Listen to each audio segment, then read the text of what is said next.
So dahil nilabas na ang phase 2 ng Naruto collaboration scheme na si Itachi at Minato, kaya dito napaisip ako kung sino nga ba sa kanilang dalawa ang pinakamalakas sa larangan ng Mobile Legends.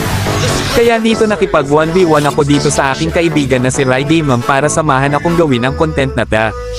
By the way guys, content creator nga din pala ito si Rai Gaming. I-follow nyo na rin siya guys kung gusto nyo mapanood ang POV niya. So dito nga ako ang gagamit ng Gasyon na si Minato at si Rai Gaming naman ang Julian na si Itachi. By the way guys, friendly game lang ito. Kasi gusto ko lang malaman kung sino ba ang malakas, si Minato ba or si Itachi. Sa bayan nga lang kami dito at full magic item lang at walang magic defense and bawal din frozen para patas lang ang laban. So dito guys, hindi na ako mag-voice over, panoorin nyo na lang hanggang dulo kung sino nga ba ang mananalo.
So kung mapapansin nyo, lugi nga si Itachi sa sabayan at lamang nga si Minato.